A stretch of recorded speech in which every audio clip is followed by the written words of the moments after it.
Dollar. Dirt and money, no soul. Had to go and get it, ain't no time to kick it. Got a stack and flip for my foes. Dollar. Please tell me you can hear me. Don't turn your back and don't neglect me. Just let me know if you need me. Dollar. Let me watch out for my partners. Keep my money long, get my team strong. Let me run away from my problems. Yup, what's good, Original Crew, man? We're back on the channel.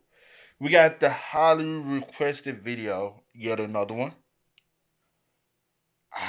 I'm not even going to pronounce the word, but we got the Halloween tragedy. I don't want to mispronounce the word. 159 dead and how the police tried to cover it up. That's always crazy, though, when the police try to cover it up, you know? Facts. Hey, make sure y'all check out the links in the description box. Down below. You already know where to go. If you want to first pour out, you got to do it. Check out down below. Also, if you enjoyed today's video, lock it in with a thumbs up. Hey, let's hop into this one. Let's check it out. Let's see what's about. You ready? Yep. Hey, there are 2 more videos we want to do. We're going to do after this one. One about the cruise. The cruise one. I think we're going to do that one next week. You know which one? One of her recent ones. Mm-hmm. And then we did see she just dropped the Karen Reed interview. Do highly want to check that one out. Just letting y'all know what we got planned in the future, upcoming next weeks. We do plan on doing those too, because I do know a lot of people want us to react to the Karen Reed trial, the whole scenario with that. We already we already watched all 3 episodes on our own. Crazy situation. I really don't. Crazy case. Yeah, I don't know what to tell y'all. We'll get into that in that video. But hey, let's go. Let's check it out. Let's see what's about. You ready? Yep. Bada bing, bada boom. Before we get started, I just want to give a content warning. There's going to be a lot of very graphic videos included in this episode. This event was recorded over and over again. There's just a lot out there, and I feel like a lot of the times you need to kind of hear from the families of the victims, and you need to see some of the events that took place just to really understand how important it is that we help these families get justice. So, huge content warning. And with that being said, let's get into it. On October 30th, a man walked out of his tiny little shop in Itaewon, and he placed this pink piece of cloth into like this alleyway. He brings out this tray of food. He lights 2 candles, and this elderly man, he gets on his knees in front of the food, and he starts sobbing. Police immediately approach him, and this alleyway is supposed to be closed off. They had it taped up. Nobody was allowed through. So what is this man doing? Remnants of the tragedy before were lingering everywhere. I mean, if you look at this video, there's IDs, lost shoes, clothes, like everything is scattered throughout the alleyway. And the officer tells the old man, the police officer, you can't do this. Like, you gotta go. Grab your stuff. Come on, let's go. The old man starts arguing back. He's like, don't do this right now. You have to let me do this. You have to let this go. The officer tells him, just take your food. We gotta go. And he screams, no, you leave that right there. More officers start to show up at the scene, and they start touching the food that he's laid out on the ground. They're trying to take it away. The man breaks down, and he yells at them, don't you even dare touch the food. Finally, the man breaks down completely, and he's sitting on the ground, cold cement, and he's just sobbing. The officer sits down with him, and both of them start crying, and he's like stroking the old man's back, trying to console him. The old man had screamed at them, the children need to have one last meal. One last meal, so don't touch it. Don't you dare touch it. 신랑의 끝에 상인도 경찰도 울음을 터뜨립니다. 이 어이없는 비극을 우리 사회는 언제까지 되풀이해야 할까요? He owns a shop in this alleyway. He's a business owner, and he said that he tried his best to save as many people as he could. But so many more people died literally right in front of his eyes. 159 people died in the alleyway the night before, and he wanted them to have one last meal.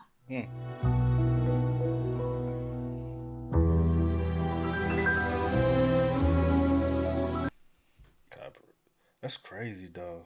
rottenmangopodcast.com. There's a lot of videos that I've linked there. Please go watch them. And if you guys are watching the video podcast on YouTube at Rotten Mango or on Spotify, all the videos are going to be in this video. And I'm just going to warn you, so many of these videos are so incredibly graphic, and all of them just, yeah. So with that being said, let's get into it. His parents were really worried about him. He was meeting with a therapist twice a week. He had on-campus counseling in high school. It seemed like the parents were doing all of the right things. They were not ignoring his cries for help. They weren't saying, oh, he's just a 16-year-old teenager. Maybe he's just emotional. They were taking everything he was saying so very seriously. Their son had always been a bit of a quieter kid, but like a good kid. He listened to his parents, he studied, came home on time, and if he was out having fun, he was always with like the same two friends. They were like the three peas in a pod. They were the three musketeers. And now he just feels so alone. He feels like he's 16, completely isolated from the world. I mean, the parents did everything that they could to help. December 12th of 2022, so not too long ago, just a few months ago, just a few weeks before Christmas, the parents get a text message from their son, and he says, I'm sorry, Mom and Dad. Please don't forget me. Please, you must remember me. I'm gonna go meet up with my friends. His friends had died in the Itaewon Halloween crowd search just 43 days ago. The crowd search that killed 159 people and injured nearly 200 others, and now their son would take his life in a motel bathroom because he couldn't bear to carry this like incredibly heavy burden of being the only survivor in his friend group. Literally, nobody could have ever imagined what was going to happen that night in Itaewon. I'm sure you guys have heard of what happened there Halloween weekend of 2022. And if there were a few people that knew it was dangerous, it definitely wasn't the parents of the people in attendance. They would never have let their kids go if they knew anything bad was going to happen. By all accounts, all these people in attendance, they were responsible adults.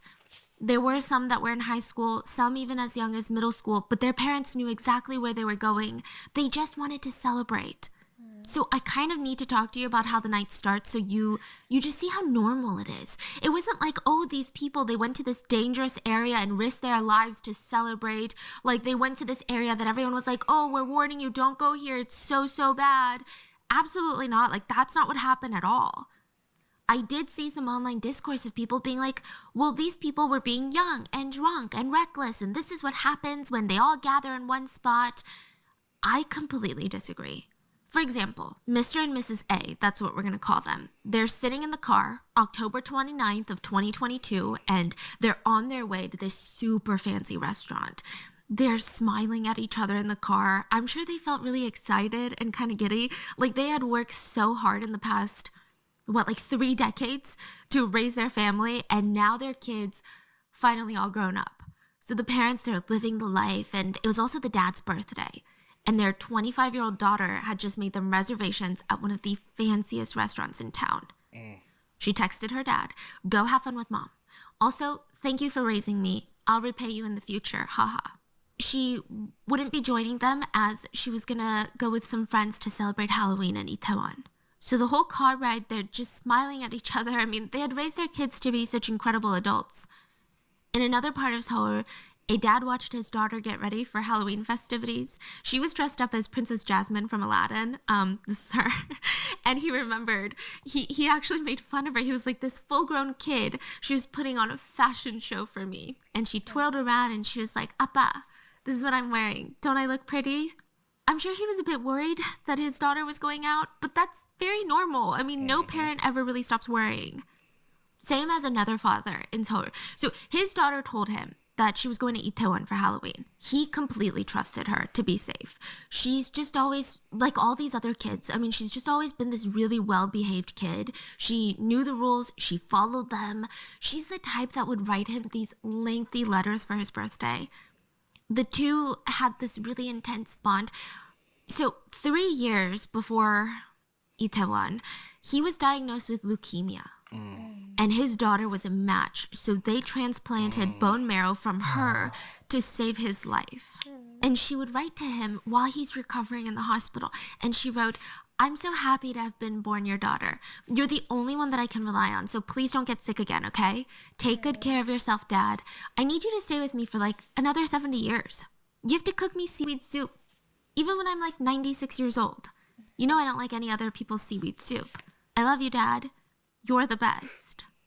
By the end of the night, she would be dead. And he would cry out, you told me you wanted me to stay with you for 70 years. You wanted me to cook you seaweed soup until you were 96. You promised. Before we get there, let me tell you about Halloween in South Korea. If you're gonna be anywhere in Korea for Halloween, like the first Halloween after COVID restrictions have been lifted was October of 2022. 3 years. It was going to be Itaewon if you were gonna go anywhere to celebrate. Itaewon is a city that's located inside of Seoul, and it's above the Han River. It's typically known as just a place with incredibly fun, lively nightlife. Like, that's what people go to Itaewon for. They've got bars, restaurants, nightclubs, shops that open late. It's just like this gathering center. It's also a super popular destination for foreigners. Like, the energy just feels really unique there. There's even this famous K-drama called Itaewon Class. And there's actually a famous quote in that series that says, most people just come to Itaewon for Halloween. So October 29th of 2022, partygoers are spending hours in front of their bathroom mirrors, like putting on their face makeup, their costume, they're fixing their hair, their wigs, their everything, adjusting their dresses and their pants, and businesses were equally as busy. Like Halloween in Itaewon that weekend, insane. They're making sure they got all the inventory that came in, like they got to get all the soju glasses, they're turning up the music. I mean, they're doing everything to make sure that everyone's going to have a good time. They're prepping their ingredients for all the food. I mean, there's going to be about 130,000 people coming through Itaewon, which is a pretty small area. Wow. So, like, think about it. The city is Seoul. This is like a part of the major city. Even taxi drivers were on standby near Itaewon just waiting to take all the drunk people home. And I think it's important to note, for weekends like this, it's a boost in the city's economy. And this is important later. So the whole city of Itaewon, they're prepping for this big Halloween weekend. It's literally been 3 years since Itaewon had a Halloween because of, the pandemic. This is the first time that mask mandates have been lifted for Halloween. So let's talk transportation. Let's talk about the logistics of this night. Most citizens that were heading into Itaewon, they were not going to drive. They're going to take the Korean subway. First of all, most people take the subway to begin with. It's the easiest way to move around, and parking would have been absolutely horrific in Itaewon that night. Most people were planning on drinking, so they're not driving, and this is so important to note.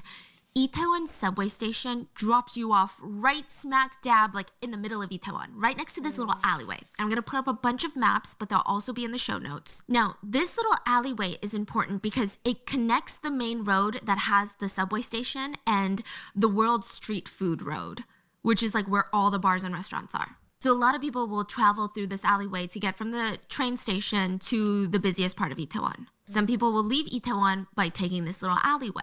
Now, during the day, this alleyway looks just unassuming. It's just this narrow little space. There's restaurant entrances up and down both sides. There's even a hotel called the Hamilton Hotel located on the alleyway.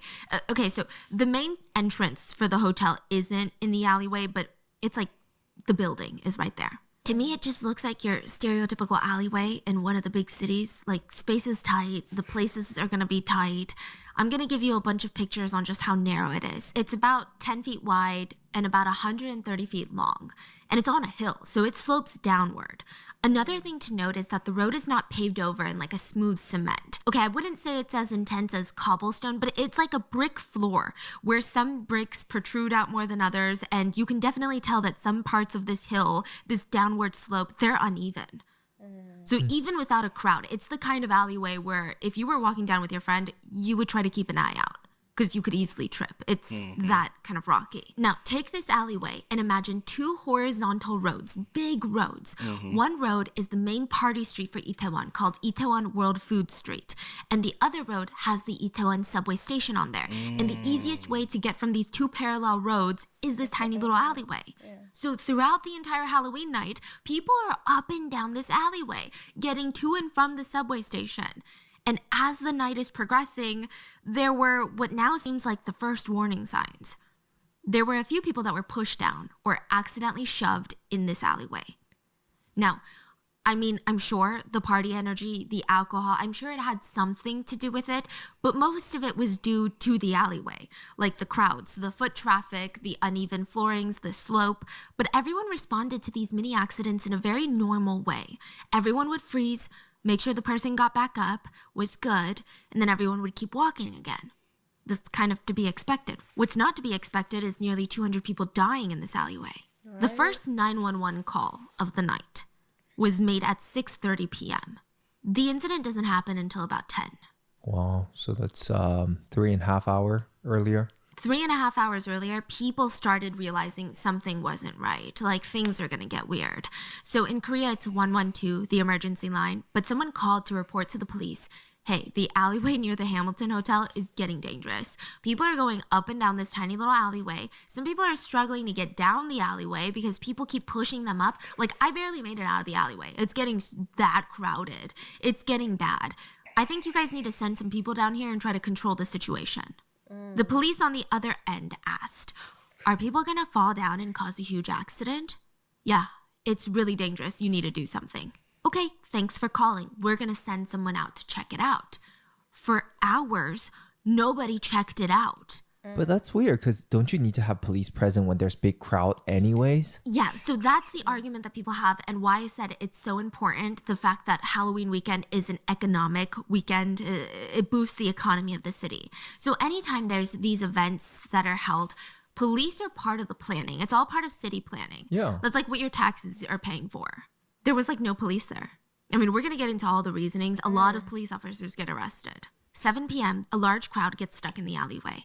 I do think several things play a factor in how things would turn out this first time. It's 7 p.m., the party's just getting started, it seemed. People were drunk, but more than that, people were just excited to be there. Keep this in mind, and it's not that big of a crowd. So there's a crowd stuck in the alleyway, and it seems like an accident is just waiting to happen. So a woman in the crowd, she senses this danger. She climbs up onto a ledge in the alleyway where she can see both ways, and she starts directing the crowd. Like, you know, a traffic police officer. She's urging everyone, hey, go down the slope first, everyone. Move to... You know, one thing I'm looking at it, it appears that majority of people is going this way. There should have been, but people still probably wouldn't have done it, though. But a way where people went down this alleyway, and then because I saw another alley on a diagram that she showed earlier, and maybe had that alleyway where people come up. But you can't in a hostile environment like this. People still would have did what they wanted to do. I feel like if you had someone actually directing, then like people are not just gonna listen to just anybody. But you actually had the police there, and you had someone actually directing the crowd, and you had that blocked off like for that, which it should have been. Then you could have done that. Because this crowd is so many going that way. Like, if somebody's coming back towards the other way, now I gotta fight through. You know what I'm saying? And then the crowd of streets in front of it, it's just... Yeah. Nah. That was, The police officer. She's urging everyone, hey, go down the slope first, everybody. Move to the side, and then people going up the slope can come up afterwards. It sounds easy. I mean, it sounds like, why didn't they do this the next time it happened? But it wasn't easy by any means. Like, the crowd was moving, basically, inch by inch. That's how jam-packed it was. It was not like a, hey, everyone, to the right, to the left. They're inching forward and backward, but I still think it was at a point where it was manageable. Everyone was yelling to everyone, listen to the woman, get down the alleyway first. The music wasn't that loud yet. People weren't, out and about for that long. And just in general, there weren't that many people in the alleyway. But after this crowd is able to get through the alleyway, there's like this lingering feeling. This is not a good situation. At first, in the beginning of the night, all the posts about Itaewon that night were, oh my God, Itaewon's going to be crazy. It's going to be fun. It's so exciting. Look at all the places that are open. Look at these costumes people are wearing. It was a good thing. It was a positive feeling. But throughout the night, more posts were popping up about how dangerous things were starting to feel. Someone straight up tweeted, "Wildly unsafe in Itaewon right now." They showed some pictures of the intense crowds. It wasn't just social media being made aware of this situation. A lot of people in Itaewon called the police, which I think is interesting because technically no crime had taken place yet. But the fact that a lot of these civilians could see that things were escalating, I think that goes to show you how unprepared the city was for this event.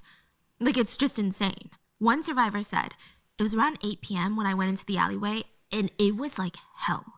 So this is even before the incident. They said, "There were already a ton of people in the alleyway and I couldn't get into the alleyway. I couldn't even get in." So there's multiple directions that people are coming in from. On both sides of the alleyway, there's 2 directions people are flowing in from. Okay. Like this, right? Yeah. Because I see, like, and I guess this is just where the subway, like, the actual people getting off, right? Yeah, that's what you said. People getting off. So you're not going to walk all the way down here and go back up. You know what I'm saying? Or walk all the way down here to go. It's just, that is the focal point, but like It's like right in the middle, right in between. yeah, it's the drop off area. Yeah. So it's like, all right, I'm gonna just go right here, and this is where, like everybody said, there should have been, because I'm sure this is not the first year that y'all have ever had a crowd, but I guess it's the lack of, everything's been shut down for the past few years. But that would have been even more like, we need to have people out here. Everything's been shut down. This is the first time, Everybody coming out. after what, 2 years or whatever? 2-3 years, yeah. Yeah, it's going to be crazy. Expect a crowd, a large crowd. Like, just in my head, I would have thought that. I'm like, people's, have people Planning having should to have be, went. yeah, and they've been in the house for like years now. This is the first time everyone's able to be out. Yeah. That. Yeah, because just coming from somebody who did throw like events and did a lot of like different parties and stuff like that, and just different, all types of different events. You try to plan for almost everything. You try to. Nothing is not gonna go perfect part as far as the planning, but you do plan for something like that. Like, especially if it's the city. The city should have been like, "Hey, where's everybody gonna be at this night? Okay, we need extra enforcement. Even if y'all not gonna have them centered there, you need to have them like in the vicinity patrolling Something. Yeah, if you're not gonna have them out literally amongst the people patrolling around. Something. And I do get that, this is something that is done often, around this time. Yeah. And around Halloween and stuff, has, before everything was shut down and all, and maybe nothing's ever happened, right? Yeah. But I think it's the fact that everyone has been like closed in, for, it's like that first sense of freedom. What I'm saying? Like, oh my gosh, like people that may not even get out like this, like, I'm getting out. Like, I've been in the house, so I'm just I just feel like, it wasn't properly planned. There's 2 directions people are flowing in from. Okay. Like this, right? Yeah. And she said, "I couldn't get in. After waiting for an hour to start walking down the alleyway, my friend and I were like, okay, we can't do this. Like, let's turn around." They try to turn around. They're like, okay, we've been waiting here for an hour. We haven't even started walking down the alleyway. But it was impossible to turn around because they were jam-packed. Damn. People were pushing up behind him. I mean, they were literally trapped. Someone was pushing them down the alleyway. People in front of them were pushing back on them. She said that she heard people behind her screaming, "Squeeze in, squeeze in." Like, come on, let's get down the alleyway. But in front of her, people were screaming, "Help me, stop. Like, I can't breathe. Stop pushing." This was 8:00. Yeah. The scariest part that she said was she fell. She said, "A person in front of me fell and I fell with them. And everyone behind me started falling like dominoes," right? So there was like a little incident where everyone started tripping. And she said, someone was under me, I was under someone, and people were on top of me. I could barely breathe. I was calling for help and I felt like the music was drowning me out. Nobody could even hear me. And then finally, someone like dragged her to the side into one of the bars. They later left the alley slowly along the wall. But it was just as crowded as they left. So things, they're clearly getting worse and worse. One caller told the police before the tragedy, and I repeat, before the tragedy, they called the police and said, I feel like I'm gonna get crushed. When I was in that alleyway, a lot of people were just getting squashed. It's pure chaos out here. Please help. Send help. The officer on the other line reassured her that help was on the way. Records show that they were not on the way. Out of numerous phone calls that were made to the police that night, the police only sent out officers 4 times, and apparently they didn't do anything. I don't know if maybe they didn't feel like anything was wrong. Maybe they didn't care to find out. Honestly, I don't know. But it is noted the police did not dispatch anyone after calls were made from 9 p.m. and onward. So an hour leading up to the tragedy, the police sent no officers to the site. And they were getting tens of calls. And it truly is not that nobody was alerting them that something was wrong. In fact, someone even walked into the police station to tell them. A live streamer, let's call her G. G was live streaming in Itaewon that night. And, the night started off great. But soon the roads, the alleyways, they got so crowded. She's being pushed and shoved to the point where she had a crossbody bag on and the strap broke. And her purse was just gone because it fell.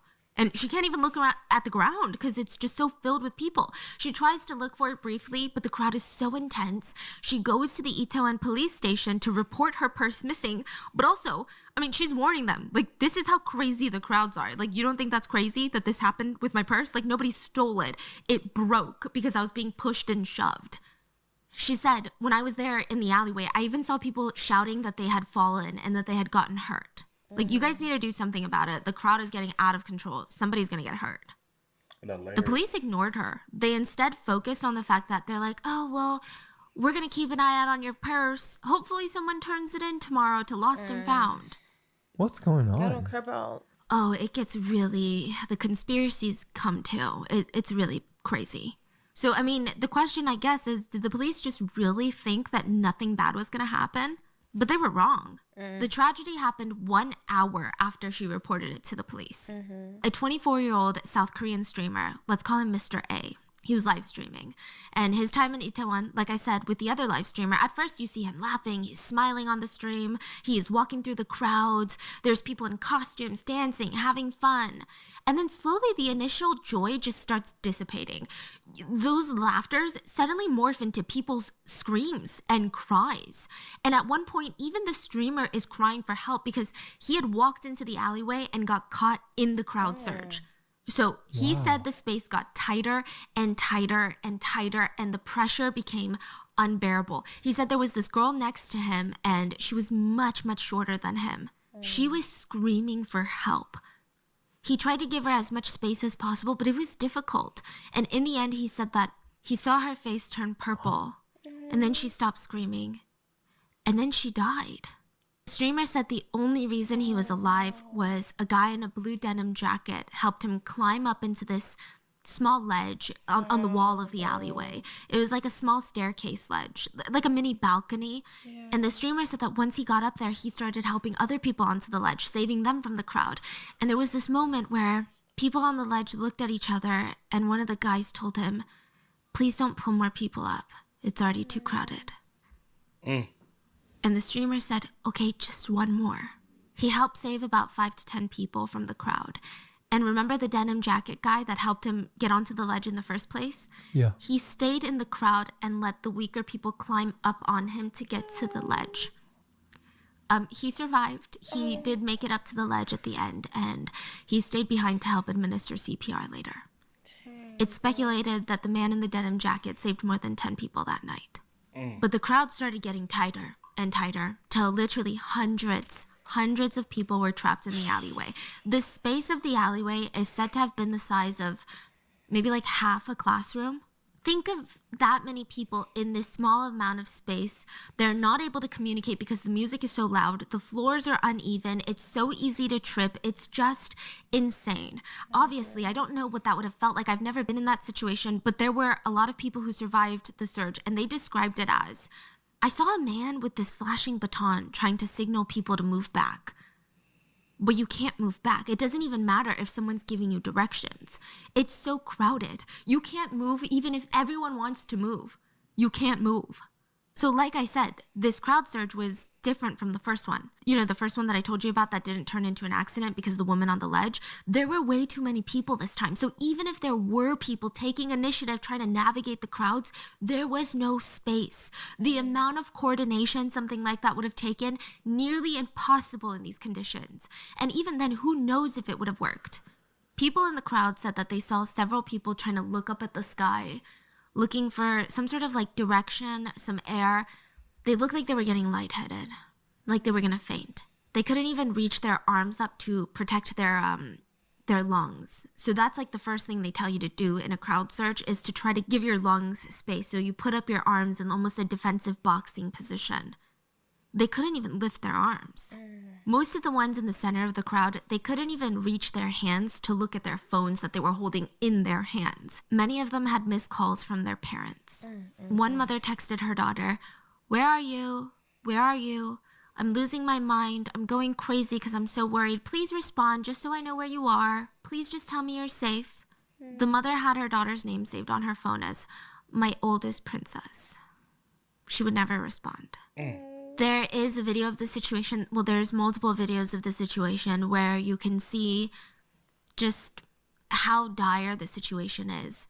There's some videos where you can see a man trying to cling onto a brick that's protruding from the wall, and it's just really graphic. I know it might be puzzling.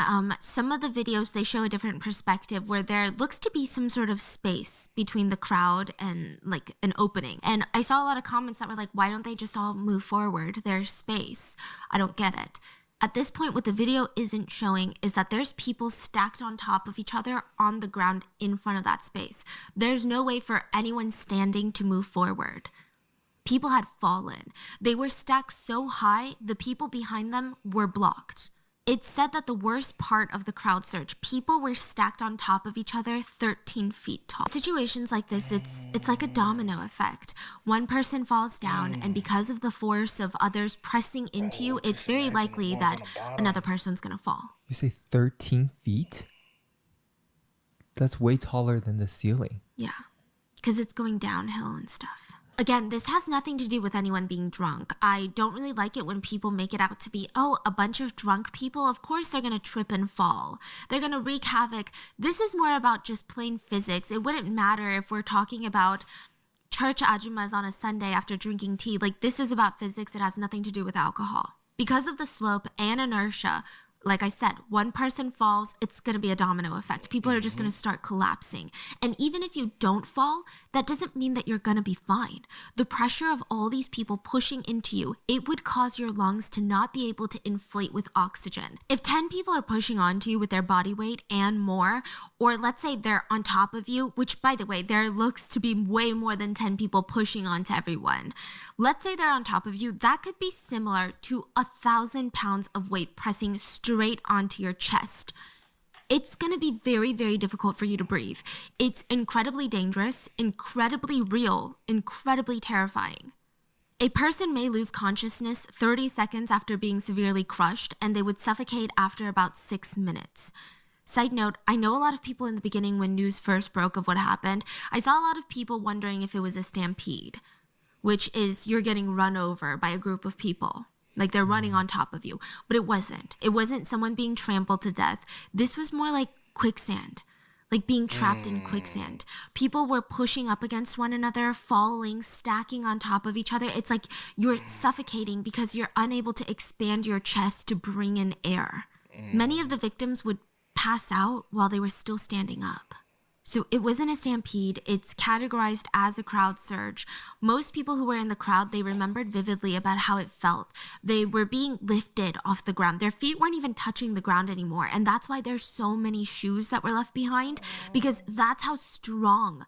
I mean, the pressure from all sides, they were just being pushed and shoved. And that pressure, it's like they're being held in the air by it. I imagine it's like the feeling of being caught in this powerful wave in the ocean. Like you don't stand a chance when you're there. Your body is pushed, shoved, thrown off balance. The force is so strong, like what can you do?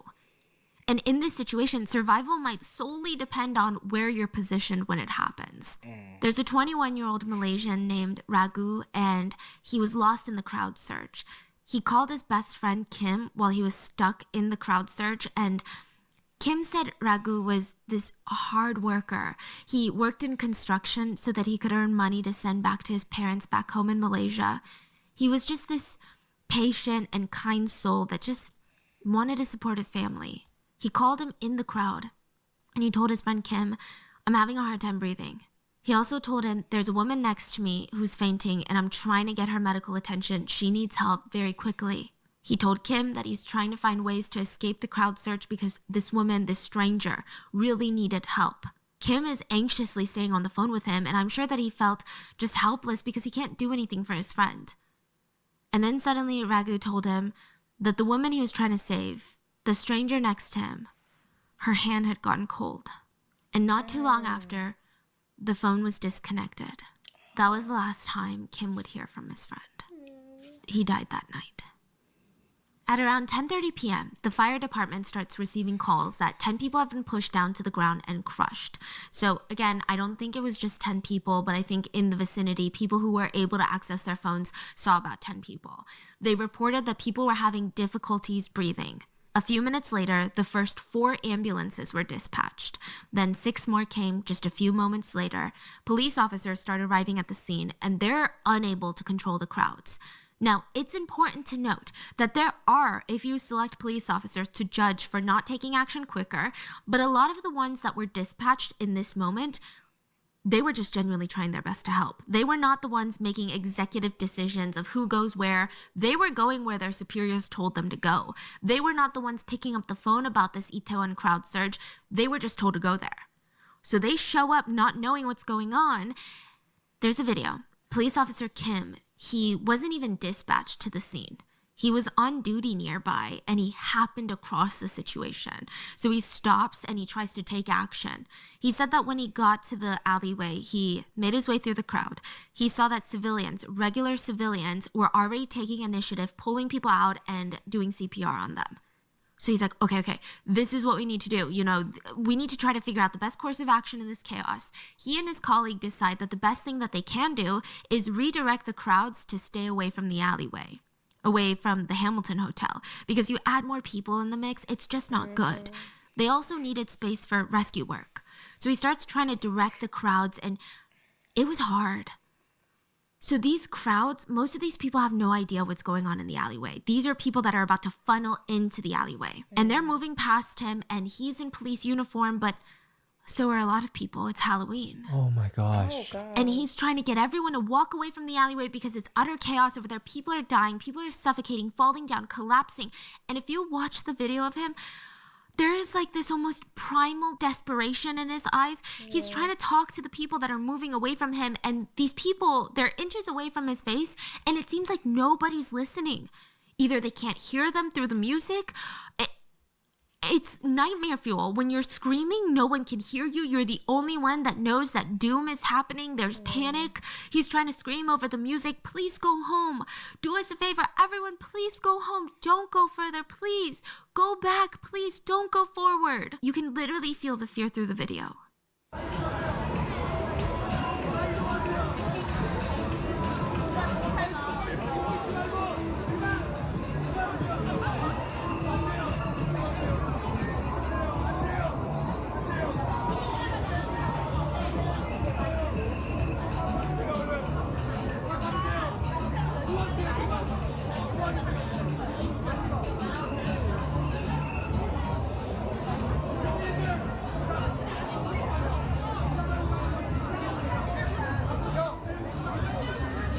I wouldn't even want to be out there anyway, due to the fact that this is like, because when the first calls came in at 6:30, we got to think right. The crowds are not even starting to form, and it's already becoming a problem. Then 8 o'clock comes. We know if you ever been a night person, the crowds are not really there yet. And even at 8 o'clock, the crowds really don't show up to 9, 10 o'clock. So if it's already crowded then and we're getting calls, just know chaos is going to get 10 times worse the longer it lasts. Yeah. And this Halloween night, people like to go out super late on Halloween night. So,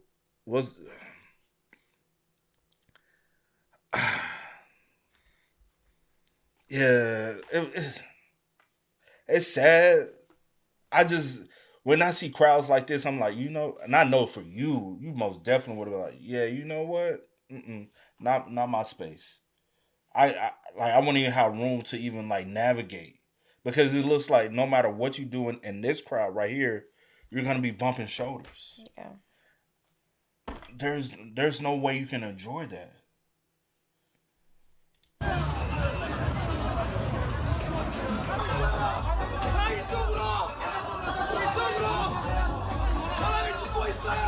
He's trying to yell at them to go the other way, away from the search. He tried his best to warn the crowds. He tried to warn everyone that people were dying and they all needed to leave. It was dangerous. And nobody was really listening. That's so sad. He was later interviewed and he said that he didn't have a megaphone on him because he wasn't dispatched to the scene. He was just on duty. He stumbled upon the dire situation. So I imagine he wasn't even driving around in like a cop car. I imagine that he was like on patrol duty. He said, if we went back to the precinct to get a megaphone, we would have lost too much valuable time. And he cried on the interview and he said, in the end, a lot of people ended up dying. And I kept thinking to myself, if I had hurried, if I had a megaphone on me, if I handled the situation differently, in a better way, maybe we might have saved one more person. And that's why I'm at a loss for words, and I'm so sorry to the families who have lost their loved ones. He said, I tried my best to rescue them, and I'm sorry. I just couldn't. I couldn't. 경찰관들 그리고 있는 시민분들이 정말 발벗고 나서서 구조를 해주셨는데 결과적으로는 많은 분들이 돌아가셨잖아요. 저는 그래서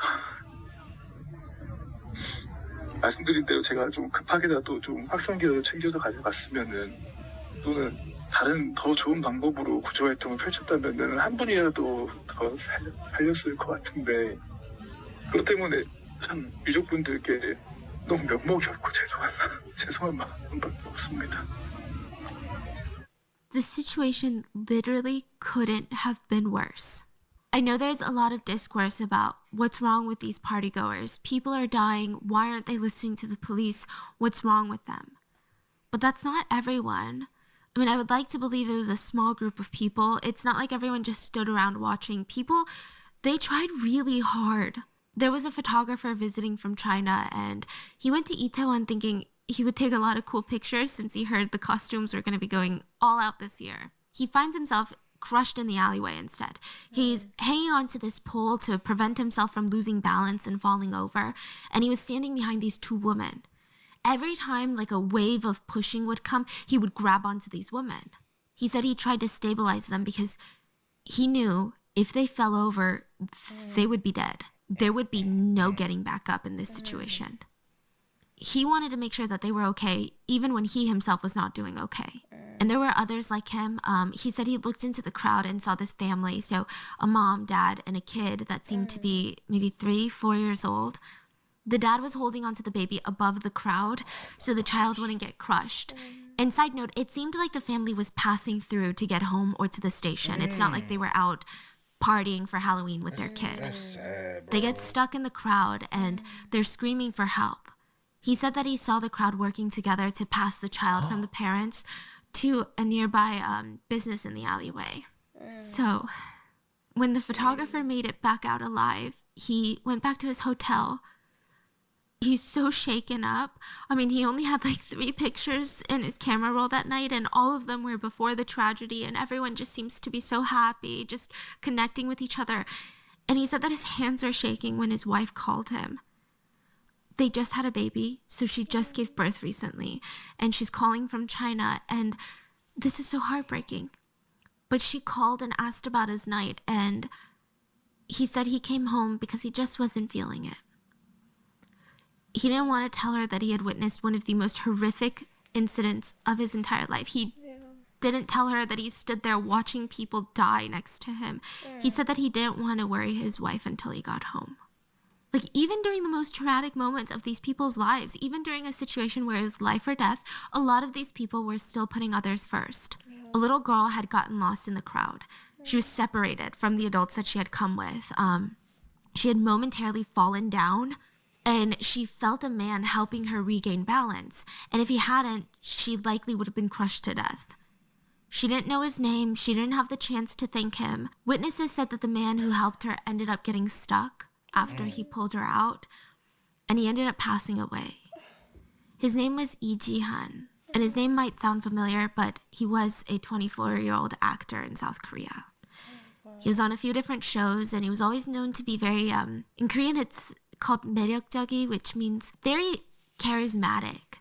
So he'd be on these shows and he would laugh in these like reality shows, and he would always cover his mouth very shyly. He just felt like such a genuine person. Yeah.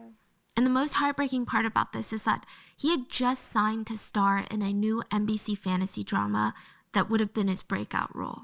Like that was the role he had been looking for, like his whole career. And he had what it took. He was good at his job. He was able to make people fall in love with these characters. He just wouldn't get the time. The little girl's parents expressed their gratitude and apologized to Lee Ji-han's family for his act of courage. So all the while this is happening in the middle of the crowd, just to show you how chaotic this whole incident was, some people at the top of the hill didn't even realize that there were people being trampled down at the bottom. Some of them didn't even realize how dire the situation was becoming. They were just excited to get down there and have fun.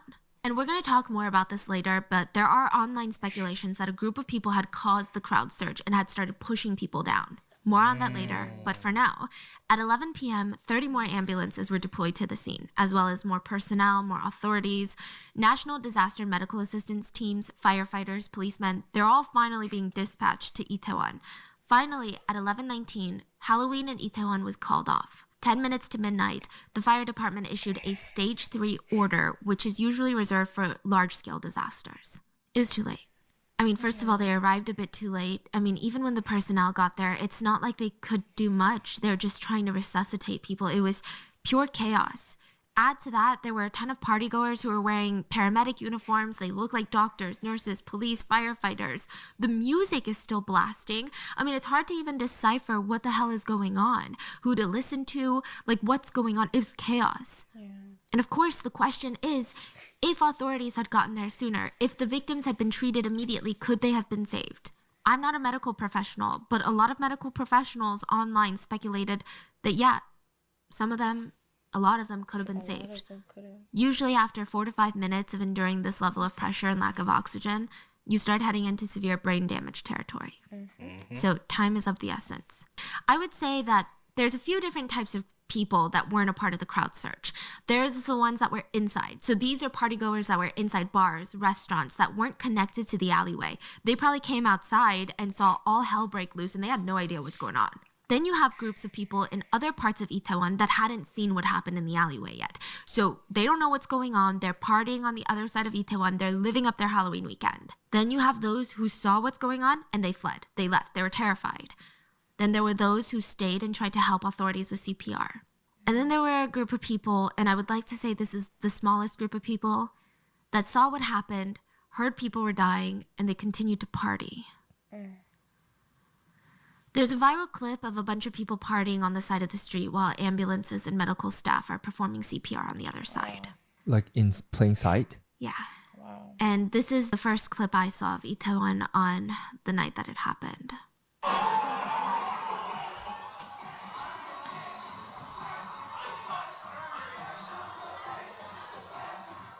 You think these people know what's going on? A lot of people think they do. I would like to speculate that maybe they didn't know. In their defense, they said that there were a high number of ambulances present, so maybe they just thought it was like a precautionary measure. But they were literally fist pumping to the song on the beach. I mean, the visual impact has been a lot. So while ambulance lights are flickering around them, they're singing, dancing, and to make matters worse, it said that a lot of people were so busy filming the ambulances while partying, they were blocking the medical staff from getting to the victims. Koreans could not, for the life of them, understand how that could have even happened. How could people be doing that? After the crowd surge, the alleyway slowly starts getting cleared, and now we're just dealing with the aftermath, trying to rush everyone to get medical attention. There were hundreds of people laying there. motionless, needing CPR and needing it fast. So Anna was originally from Spain, and she had come out to Itaewon with her friends for Halloween night. She walked into the bar that night with her friends. People in costumes were laughing, taking pictures. I mean, it was a great night.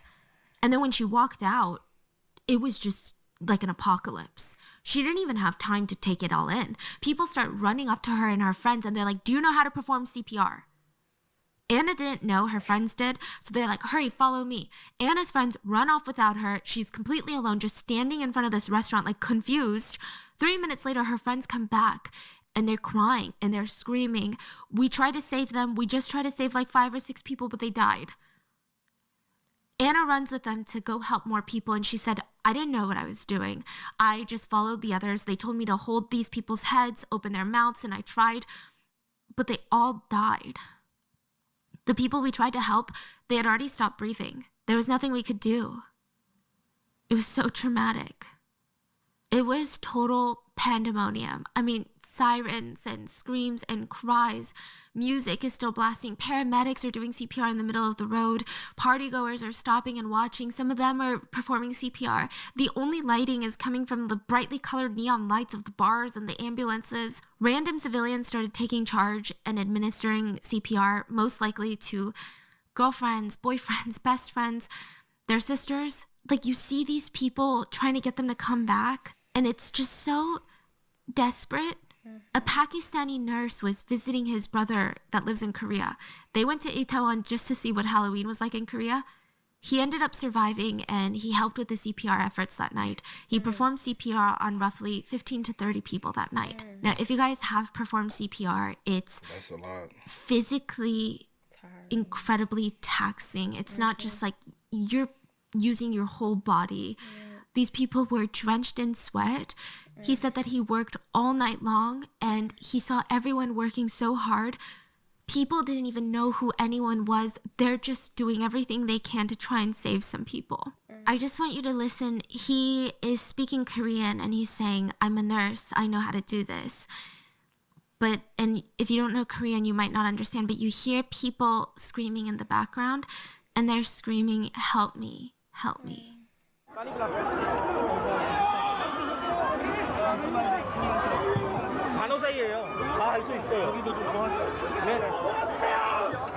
He pretty much worked all into the night, and the next morning he got home with his brother, and he said he couldn't even fall asleep because all he heard were the screams of everyone screaming, help me, help me. And he said even months later, he can't close his eyes without hearing people screaming, help me, help me. Also in the crowd, there was a college couple who were getting married in May of 2023. So in just a few months from when you're seeing this, they had been in the crowd, and the man did everything to try and protect his girlfriend. He tried to shield her body with his own body, and he made sure that she didn't fall. But he ended up losing consciousness, and the two were separated in the crowd. He woke up. Medical staff were like, okay, well, you need to go to the hospital right now. He refused. He rushed to find his girlfriend, who was laying there just on the cold ground. And he performed CPR for over an hour. And she wouldn't come back. And there's more on the CPR situation we need to talk about. So most of the victims were women, naturally due to height and smaller stature. Most of the victims who passed were women. The paramedics were going around, and they were unbuttoning their shirts because that's how you do CPR. It's easier for them to breathe. Apparently, this is very standard. What's not standard is some onlookers pulled out their phones and tried to record videos. The victims were being administered CPR in an attempt to save their lives. Some people thought to film it for the internet because they were partially unclothed. People were crying out loud, stop filming. Everyone stop filming, just help. Their bottoms were uncovered, even their shoes were missing. A lot of Koreans were upset because for these victims, even in their last moments, it's like they were being robbed of their dignity. Yeah. It's just a gut-wrenching feeling. There were hundreds of people down in the ground at this point. Once the chaos was somewhat contained in terms of the chaos of the alleyway and the partygoers were shuffled out, the victims were rushed to ambulances and to the hospitals. But by this point, it's too late. Most of the bodies were laying on the side of the road with blankets covering them. Their bodies were being put on stretchers to be taken to the hospital, but there were no signs of life, really. Most of the victims had already passed, but they had been left just on the road for more than an hour because there were too many victims that rescuers couldn't transport them all to the hospital quickly enough. A Chinese student who was in Korea at the time, she was in one of the big bars of Itaewon, and she had no idea any of this was going on. She said she walked outside at 2 a.m. Remember, the crowd surge started happening around 10:15. She walked out, and she felt like the world had ended. Quite literally. She said that there were paramedics everywhere doing CPR on lifeless bodies. There were still sirens. She said, I saw rows of people covered with cloth blankets, and I felt like I was confronted with corpses. The first official death toll was issued by authorities at 2:30 in the morning. They stated 59 people had died and 150 people were injured. An hour later, the numbers rose to 120 people that were dead, with 100 injured. And it would rise again. And side note about these injured, I know sometimes we hear these numbers and you're like, well, what does injured mean? Like, do they have small scratches? Like, what's going on? I'm pretty sure it varies, but it's pretty bad. People had broken bones everywhere, fractures. They were going to need surgeries, nonstop medical attention. A lot of the injuries were life-changing. And if they weren't, they were really horrific. There was a Chinese survivor, let's call her Miss A. She said she barely survived the crowd surge. Even thinking about what happened that night, she feels like she's suffocating.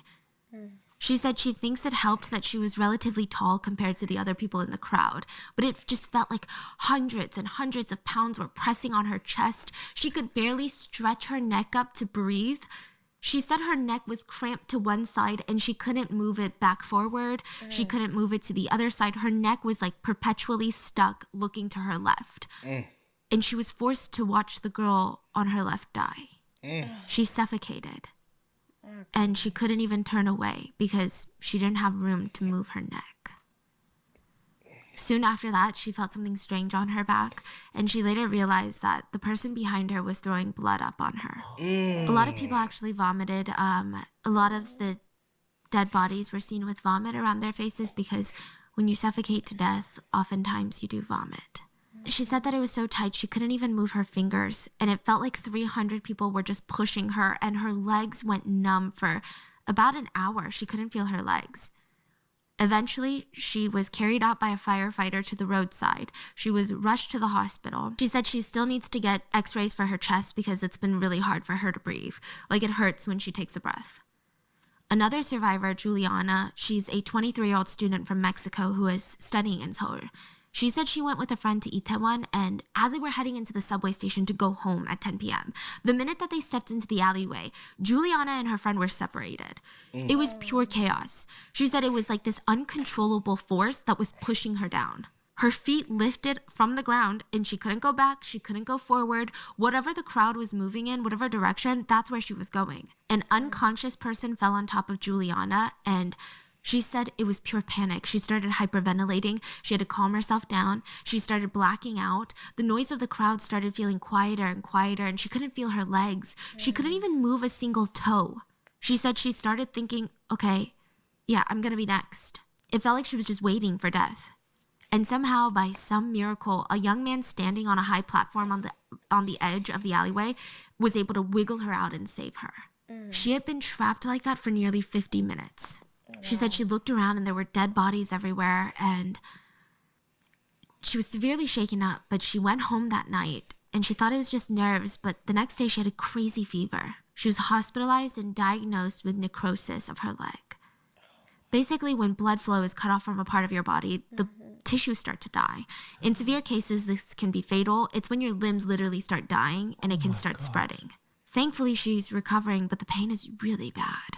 One of her legs is still very blue, very swollen. She can't walk properly. If she even breathes too hard or too fast, she feels immense chest pain. And these are just the physical injuries. In the end, 159 people died in the Itaewon Halloween tragedy, including the deaths of 26 foreign citizens from 14 different nations. The overwhelming majority were Korean citizens and women, 102 women and 57 men. 158 died from suffocation, and one person later committed suicide. 196 people were physically injured. physically. Keep this in mind. That's not including mental, emotional, because the trauma that these survivors, the first responders, the fire department, the trauma that this whole nation is going to carry with them. I mean, the real number of those impacted and injured and the families of the victims whose lives are just never going to be the same. Like, there's no way to put a definitive number on that. Like, it's hard to put a number on a whole nation's pain. So when news breaks of this, parents are glued to their phones. And it sounds selfish to say, but many of them were probably thinking, I hate myself for thinking this, but please, God, like, let it not be my kids. Many parents were alerted later on by officials that their child had passed away. And they didn't believe it because, I mean, just think about how shocking that is. How do you comprehend that your kids go out, they're going to be home relatively early, they talked to you just an hour or two ago. Many of the kids were going out to eat with friends. One mother of a victim said, I didn't believe it until we got to the hospital. I didn't believe it until I saw my own son with my own two eyes. And she said since then, her whole family has been broken. Her husband, the victim's father, has attempted suicide. And their daughter, who sees them in pain, she cries to them, it should have been me that died. It should have been me instead. Another mom rushed to the hospital only to see that her daughter had died. And she said, it's truly devastating to identify your own child. When I go to bed, I can't get that picture out of my head, so I can't sleep anymore. The parents, they couldn't understand what had happened to her, so they got her phone and they said at 9:35 p.m., their daughter was taking pictures smiling in a bar. Then at 10 p.m., she texted her friend that she was going to go home now. She's going to go to the Itaewon station and go home. She took a couple more pictures smiling. And then on her way to the subway station, she got caught in the crowd surge and died. Her friend who survived later said that they weren't even trying to use that alleyway to get to the station.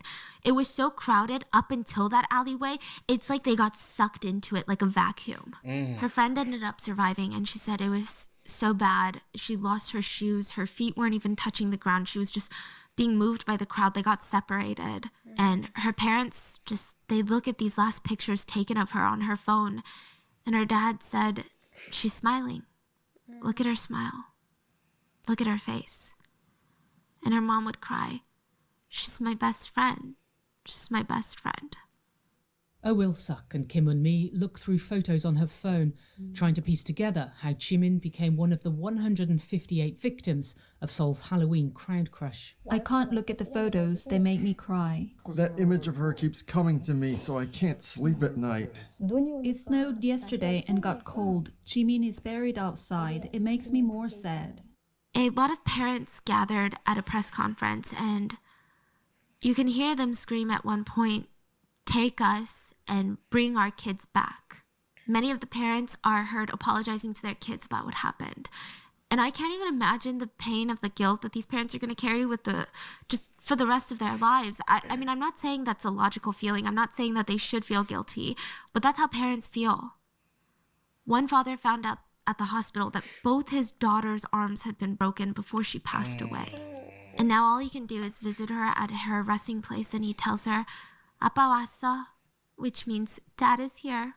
Dad is here. He said, I should have taken more care of her. She was a precious daughter to us.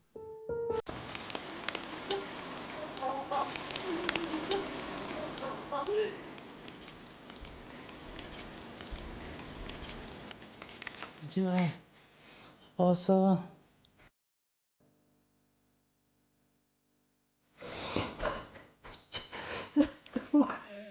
There is said to have been over 1 ton in weight of items left behind in the Itaewon tragedy, just belongings, mainly from the deceased. So bags, clothes just left in the alleyway because, they were getting ripped off and the shoes were falling off.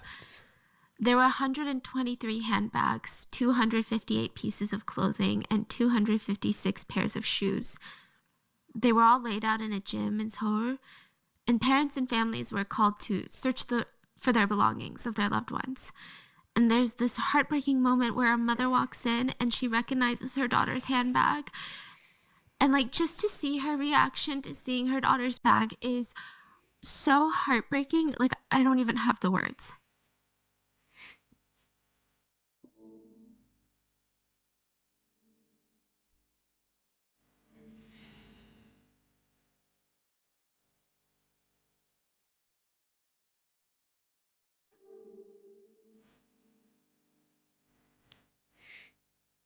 At a press conference, another mom played a song that her son sent her. And at the end, he says in a voice memo, "Amma, happy birthday. I love you." And just seeing her break down as she listens to his voice again.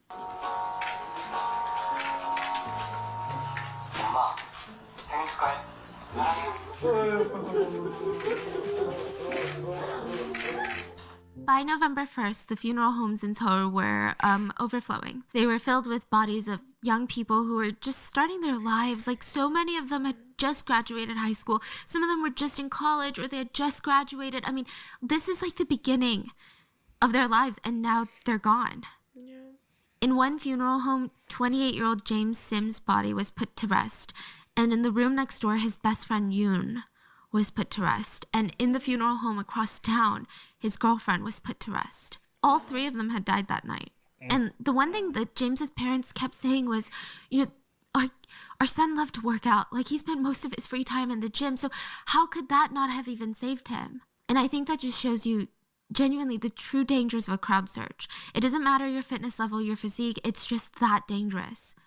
The parents cried, "James is like the best older brother out there. How is our younger son ever going to cope?" Mm-hmm.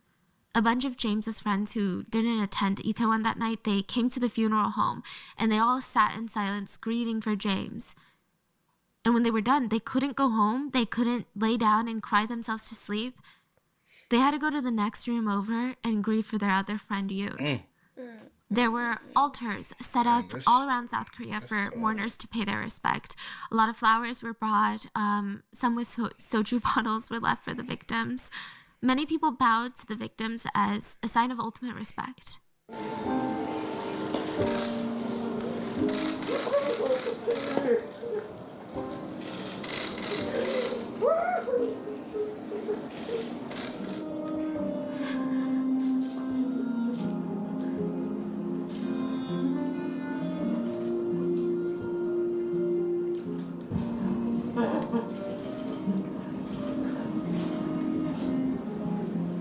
도저히 못 참겠더라고. 언제까지 이럴 거예요, 진짜?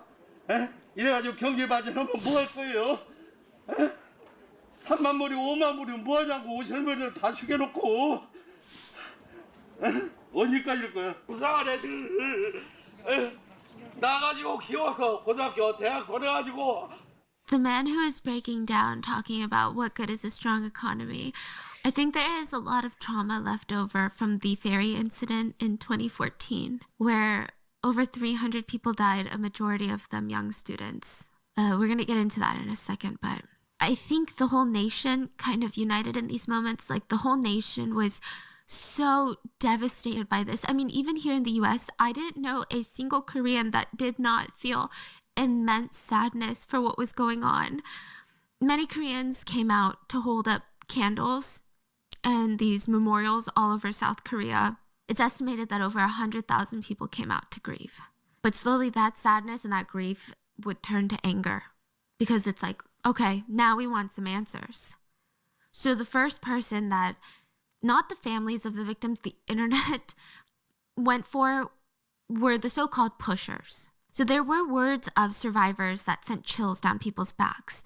A lot of survivors were interviewed and they said, "We were all suffocating, and from behind we could hear people screaming, 'Push, push, push.'" The survivor said that the crowd started feeling these pushes in different intervals, like you were up against a massive wave, just being pushed, regaining balance, and then being pushed again. There's a couple of videos where you can see, I guess, waves in the crowd, if you can call it that.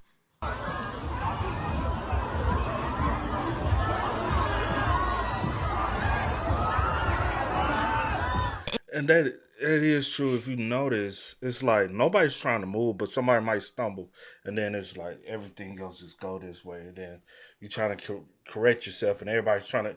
It's just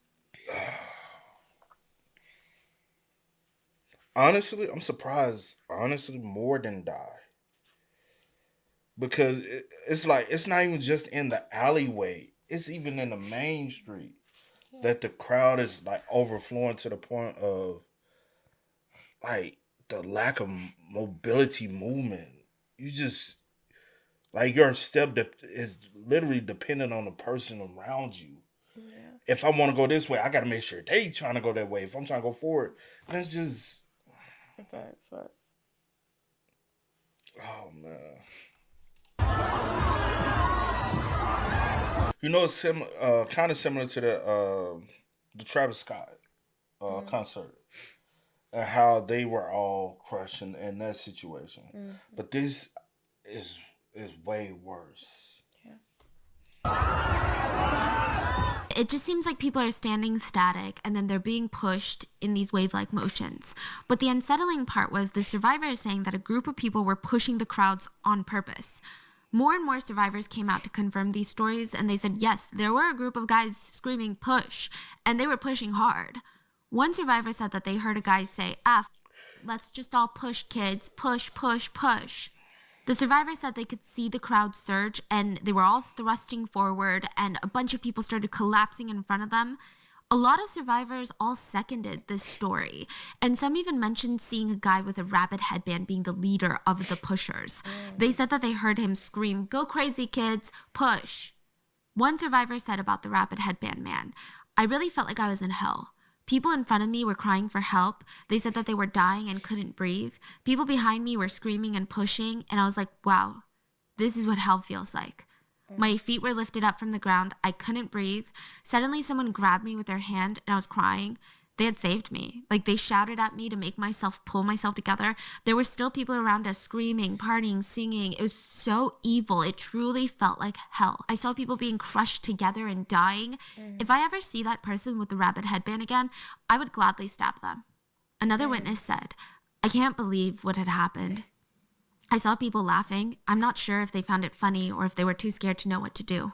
What's wild is that during this entire tragedy, there were people that were still partying, like I said. A survivor from India, Nuville, said that it felt like waves were coming down on him. There was nothing you could do. It felt like you were being sucked in the crowd. And it's like the crowd has a mind of its own.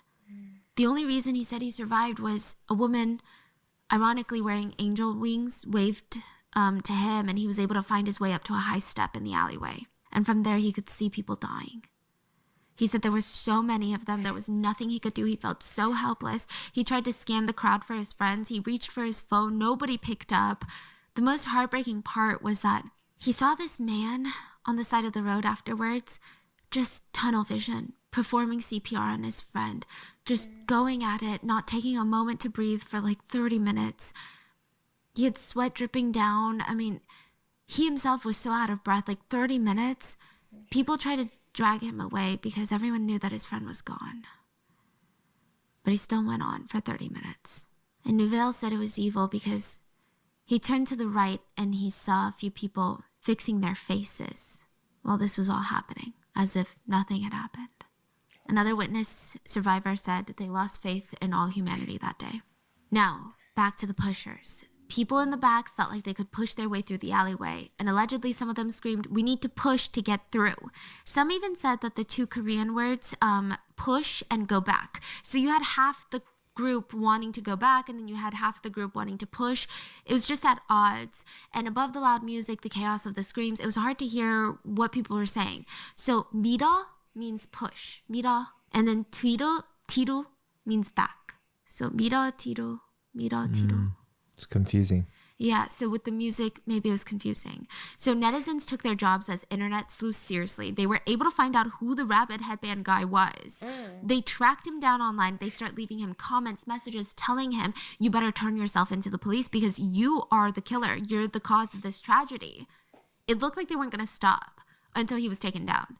The rabbit headband man went on to Instagram to state that he and his friends were being hunted down. And he said, yes, that's me in the rabbit headband in the pictures. But my friends and I had already left Itaewon station when the crowd surge happened. So we were not the ones pushing. Like, maybe there's another guy with a rabbit headband, but it's not me.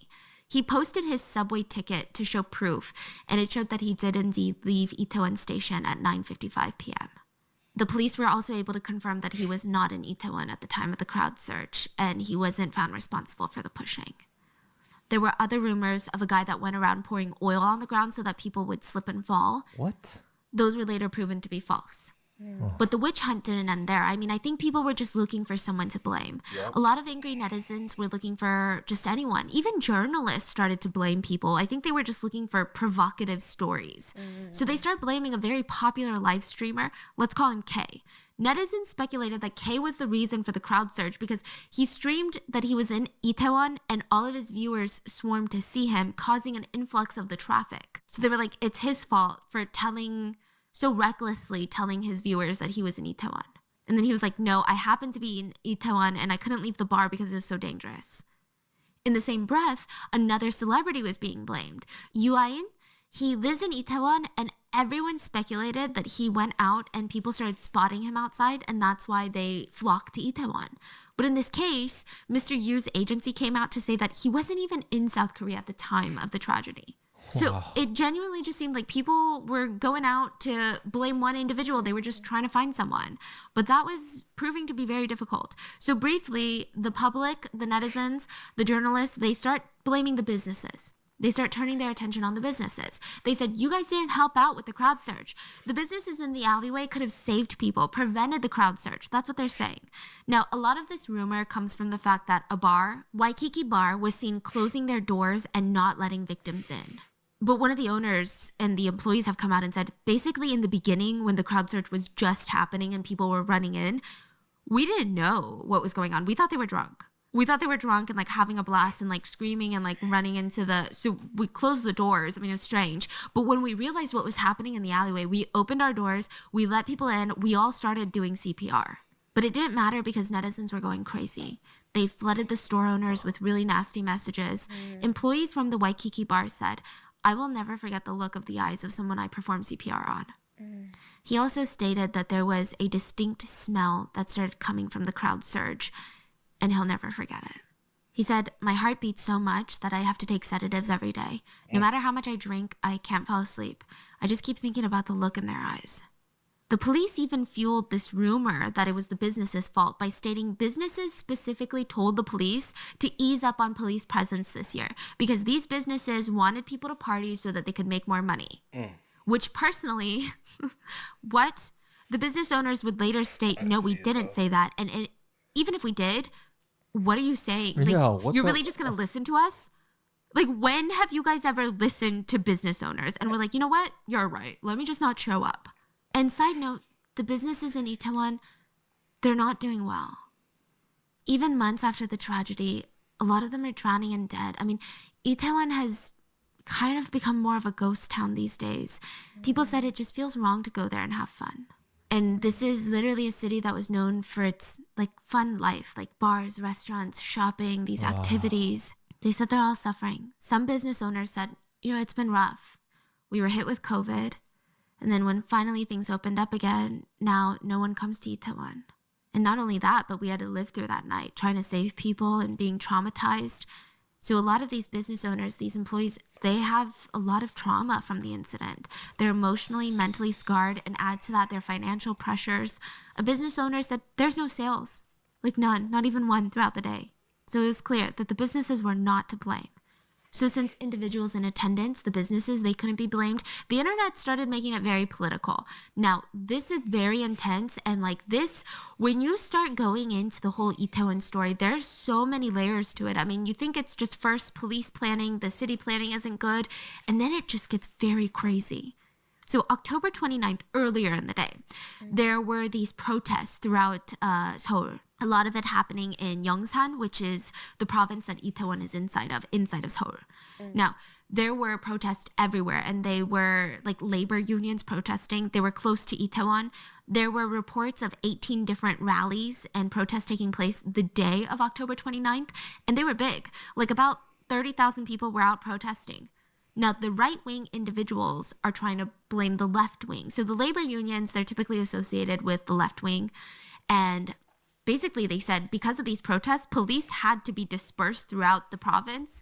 And they used up all the manpower, making sure that the protests were contained and nobody got hurt during the protests, that they didn't have any more resources for the Halloween weekend.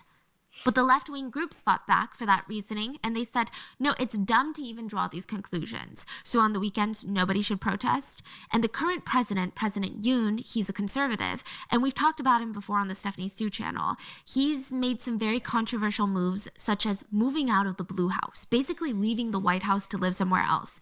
And that somewhere else is in Yongsan, which is the province that Itaewon is in. And that's going to suck up a lot of resources, especially with the police department, because there was a set protocol in place when the president was in the Blue House. And now they're adding just a lot more chaos, I guess. It's speculated that 700 police officers were busy commuting to and from the president's new residence. Basically, people on the left were saying because the conservative president unnecessarily moved, the Yongsan police were too busy accommodating his new residence and keeping him safe. They didn't have enough manpower to protect the civilians in Itaewon that weekend. A lot of people were calling on him to step down, the president, but the conservatives were arguing with them, and the whole thing just got super political. Now, to be fair, Koreans had a lot of other things that they were mad at the government for.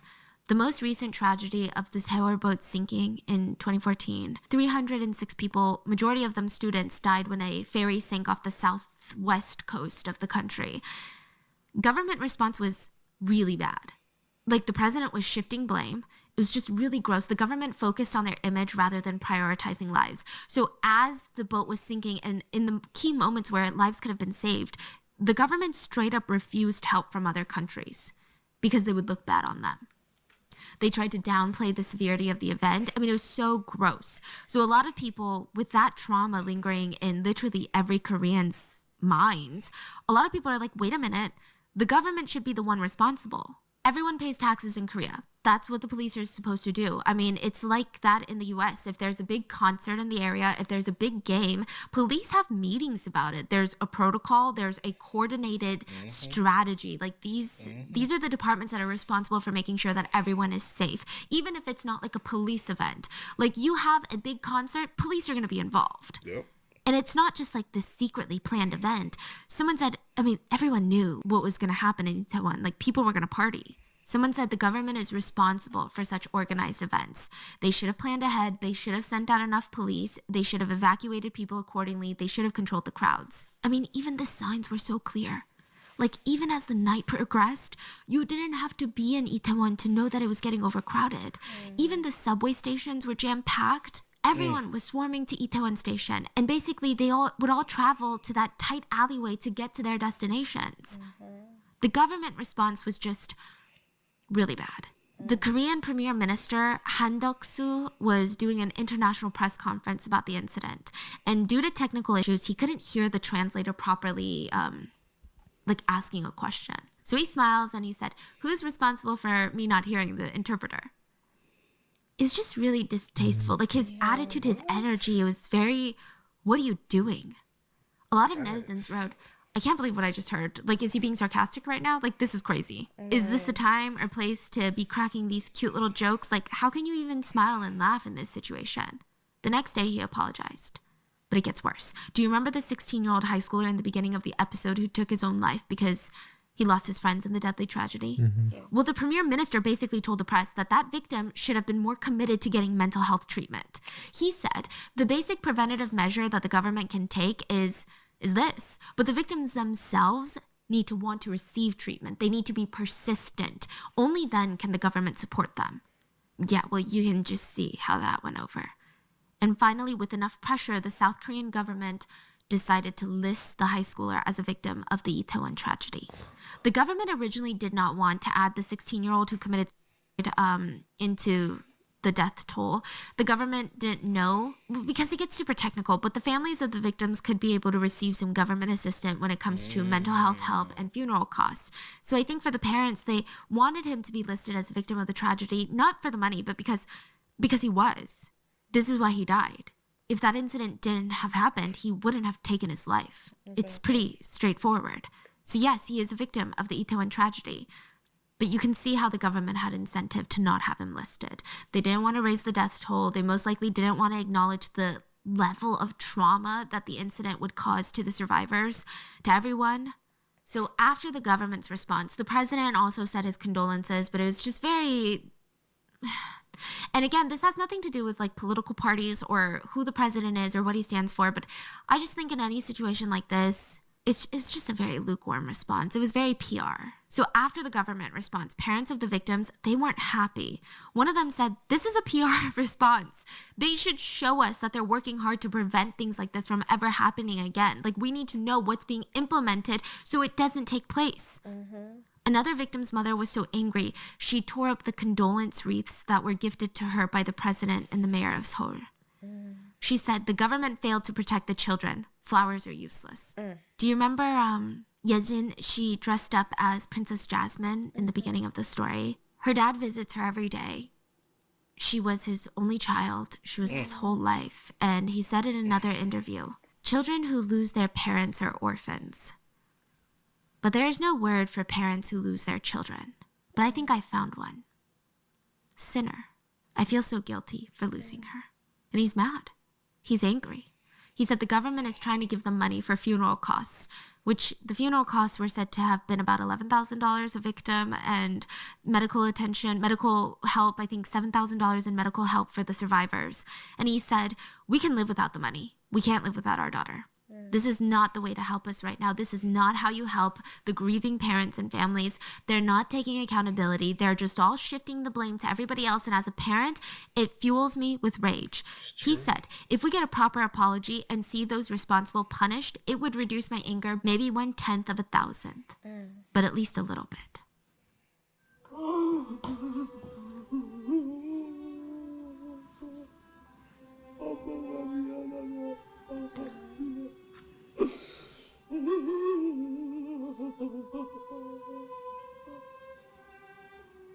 알라딘에 나오는 자스민 공주 옷을 빼왔더라고요. 그걸 입고서 내 앞에서 패션쇼를 하면서 다 큰 지지바이가 패션쇼 하면서 아빠 나 이쁘지 이쁘지 하면서 아니 깨방정을 떠오르는데 자기네 잘못을 인정하기는커녕 다른 사람한테 책임을 전가하고 책임을 회피하고 이런 작태를 보면 분노가 치밀어 올라요. All the families want is a government apology, an honest investigation into how things happened. Many of the parents agree that this is murder. Murder by lack of organization, murder by omission. I mean, it just doesn't make any sense. Like, they anticipated many people were going to be there for Halloween. They had a meeting. The government had a meeting about how it was estimated that 100,000 people were going to gather in Itaewon, and they didn't prepare for it. A parent shook their head and said, I don't understand that. I don't get it. I just don't get it. Many of the parents were also saddened by the public reaction. One said, did the kids all go to heaven simply because they went out to have a good time? I don't think that's right. Because a lot of people make it seem like these kids wanted to have fun, so they had to pay the price. But that's not what happened here. Another person weighed in, the government always talks about how they can't prevent an accident like this from happening, but now they need to come up with practical measures to make sure it never happens again. The parents are angry, and I think another good place for that anger is with the police and the police chief of the Yongsan department, because what the hell is going on with the police? It said that the police initially planned for 200 police officers to be at Itaewon for Halloween, but that night only 137 officers were on duty in the area, which even 200 doesn't sound like a lot, because the words Halloween and Itaewon were trending on so many different social media platforms. YouTubers, streamers, they were all telling their viewers that they were going to be in Itaewon. A lot of people were drawing attention to Itaewon's Halloween festivities. It wasn't like this, oh my God, I'm so shocked so many people showed up. There were so many phone calls made to the police alerting them of the dangerous situation unfolding. Right. It said that from 6 to 8 p.m., 28 reports were made about the overcrowding situation. From 8 to 10 p.m., 51 reports were made. And right before the accident, another 79 reports were made. And during all these reports that came before the incident, this is not even including during the incident when people were collapsing. Only 4 police officers were actually dispatched to the scene. And I don't know if they did anything. Like, maybe they told their superiors that something bad was happening and the superiors didn't care. I don't know. Maybe they didn't think anything was happening. And the first reports came in 4 hours before the actual tragedy.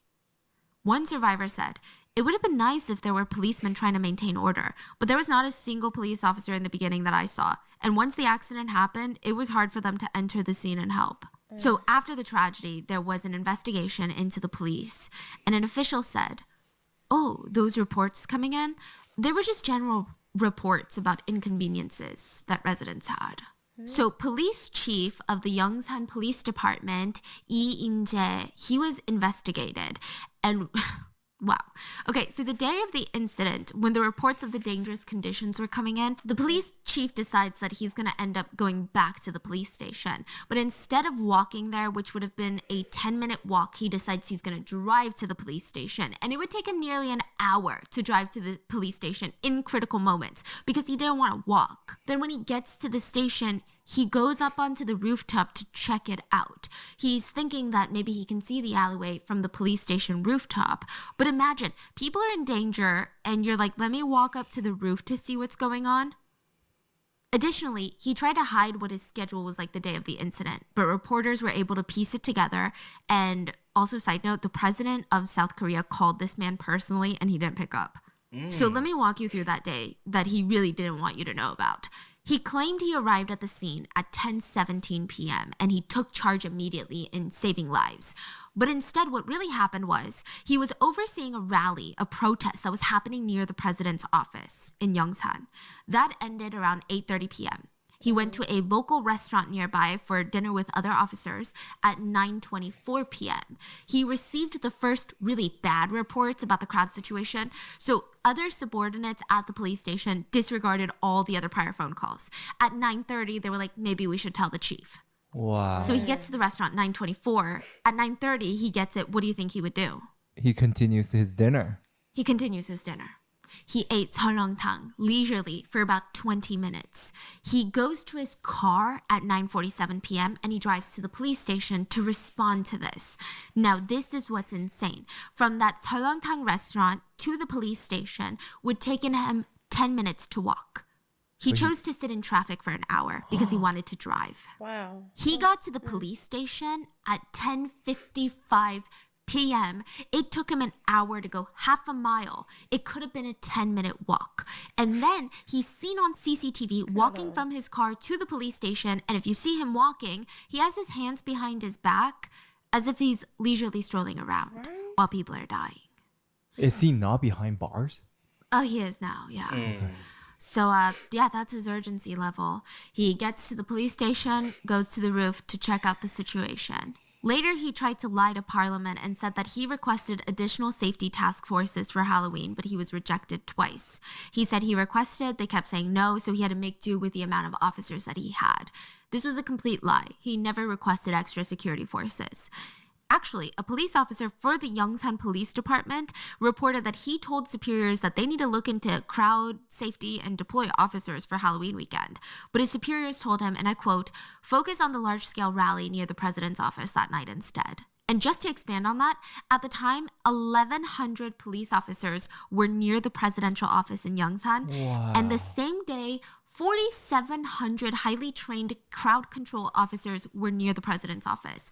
They were tasked by the administration to monitor anti-government protesters. None of them were sent to Itaewon.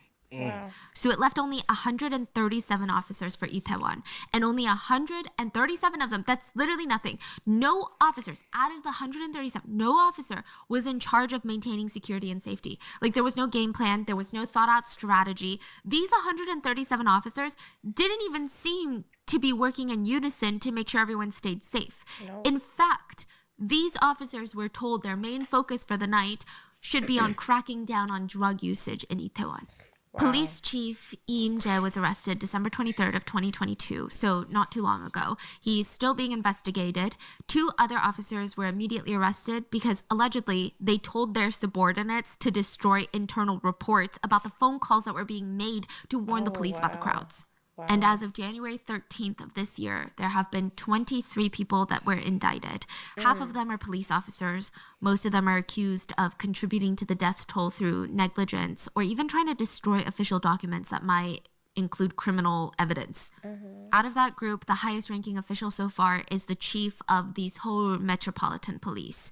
So Eumje is just the Yongsan, the province, but the actual Seoul police chief was arrested as well. There's still a lot of questions though, like why wasn't the subway blocked? That's a huge point of contention. So normally the Korean government will block the subway stations, and typically it's done through the police. The police will tell the metro department to skip a station during big events. So Itaewon was becoming overly crowded, so the first thing that they should do is make sure nobody stops at Itaewon anymore. It just bypasses Itaewon, right? You would think that's the next step, but the subway station wasn't blocked, which we know is super important because of the location of the Itaewon station with the alleyway and how the tragedy unfolded. So why wasn't it closed? There are two sides to this, the police's side and the transportation side. Completely different government departments. The police said, oh yeah, we asked the Itaewon station to stop. Like we asked for this station to be skipped to help disperse the crowd when things started amping up. We even asked if the subways could give people free tickets out of Itaewon. So really help them out, right? So we could control the crowds better. But our requests were denied twice. The Metro department came out and is like, no, that's not how it happened. That's not true at all. The police were only asking us, how do we make requests for free stops for people? Like free exits for people? It was like a nonchalant question, so we answered it with our usual response of like, this is the official format on how to do it.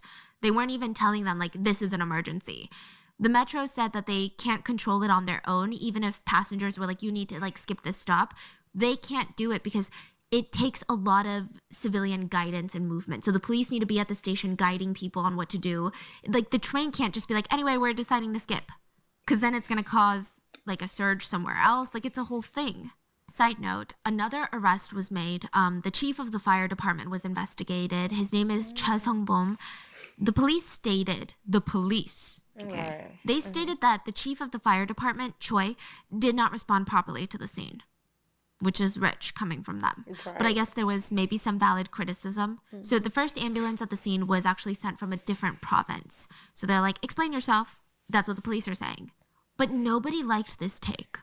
Like, not the netizens, like really nobody. So Fire Chief Choi was there at the site. He was the control tower. He was guiding police officers, the firefighters. He was managing the chaos to the best of his ability. And I'm sure there is a lot of critique out there about maybe it wasn't the best managed, but he did seem to try.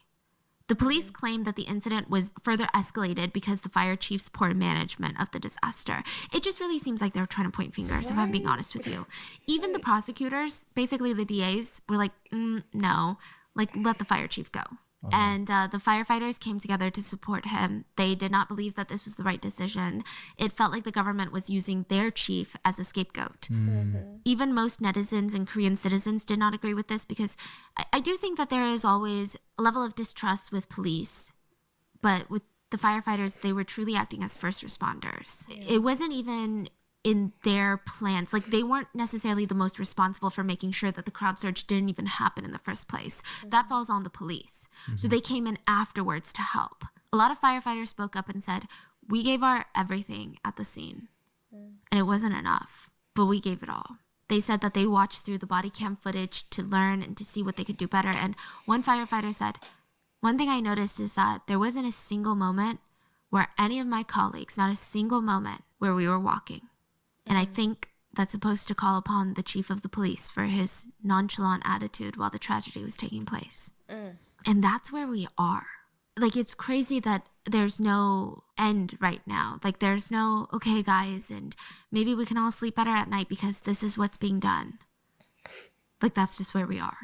It's so much more impactful to hear these personal stories, because it just sounds like a crazy story, but to hear individually every person how this is impacting them is, I don't know, it just brings so much realness into this. And I know a lot of people were focusing on the people partying and screaming on the beach and stuff, but just hearing how all these regular civilians, the way that they were trying to save each other, like, yeah. I think the one thing that we should try to remember is the news cycle moves so fast. And I just hope that the parents, the families, like, they get the answers that they deserve. One quote from the parents really stands out to me, which is, please serve our kids justice on their way to heaven. And there's a sign that was put up outside. This is a sign that was put up around Seoul everywhere. And it says, please don't forget about us. About Itaewon. That is it for today's main episode. This wasn't even supposed to be like a video episode, but I just really wanted you guys to see and hear from the families of the victims. But please stay safe, and I will see you guys on Sunday for the mini-sode. Bye. Man. Yeah. That was sad and tragic, bro. Very much so. And the worst thing about it is because it was so preventable, right? It just... Hearing how the police chief, like, was on some bullshit makes you even more pissed off about it. Yeah. Because you're the chief, right? And so you're the top of the totem pole. Everything else falls in order, right? So if you move in a certain way, everybody else will move. Everybody else, yeah. The more you bullshit, the more everybody else will bullshit. Facts. You know, and that's just the reality of it. Like, obviously, obviously he didn't run a tight ship. Obviously, because immediately that first phone call at 6 o'clock, hey, do we have anyone out there? Mm-hmm. Why don't we have people out there? People need to be out there. At least, I don't even know how many, because the crowd was so large.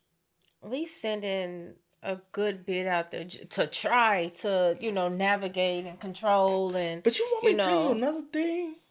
What? Like at events and stuff, normally they have like certain areas blocked off. That's what I said in the beginning. Why wouldn't things block off? Why wouldn't things like it's so much? And that was my thing. And I'm like, you knew that it was going to be, whether it's small or large, it was going to be a large crowd because of. Cause let's just take for instance, the event that happened back in your hometown, right? Not because for those who don't know, we're from very small communities, very small towns, right? But even with your town do their festival, right? Mm-hmm.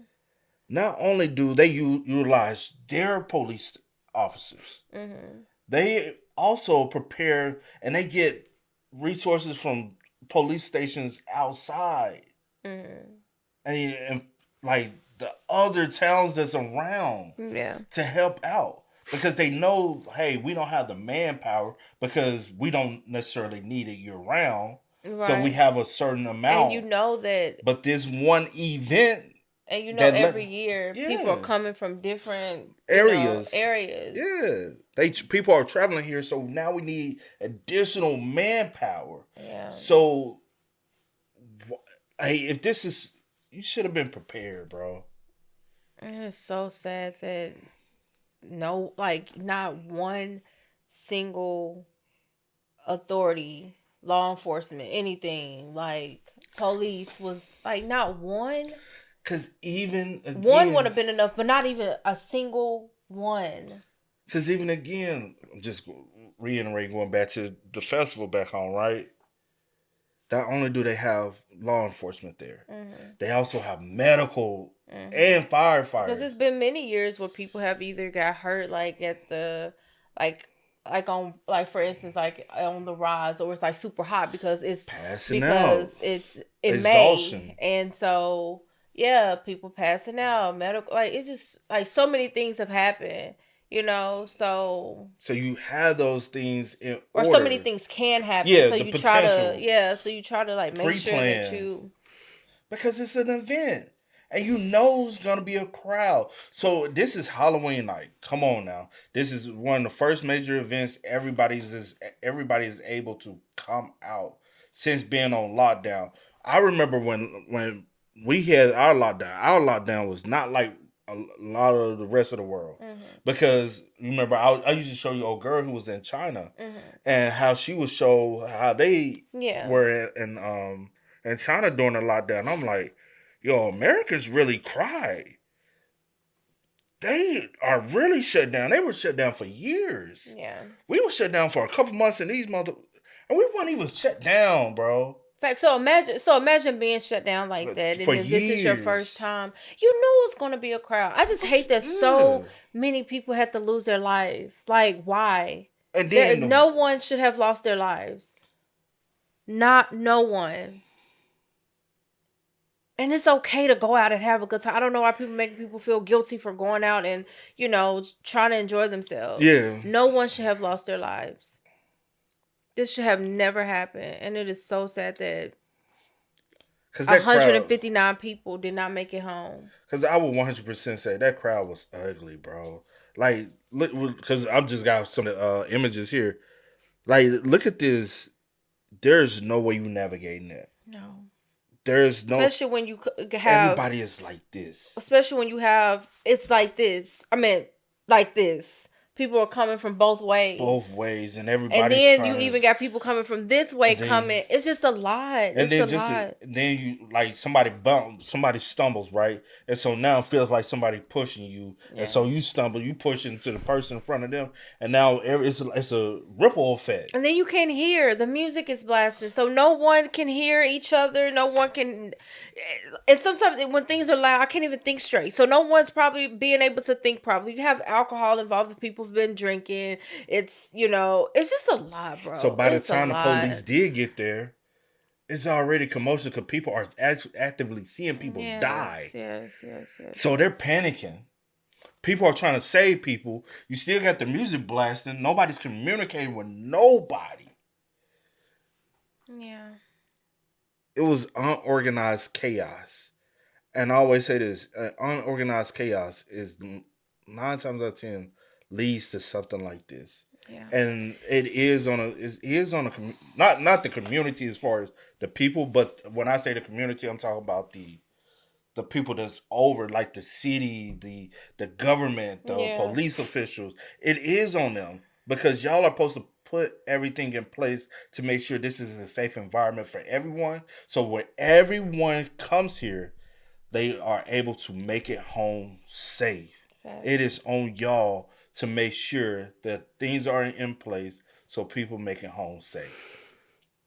And so, and it does seem like every time a tragic incident happens, people always try to find a way to blame them. To blame the next person. And I'm like, bro, people lost their lives. Blaming somebody, like, and I get you want people to be held responsible. Yeah, you know what I'm saying? But you got the police pointing fingers at the firemen. You got like it's just I don't know.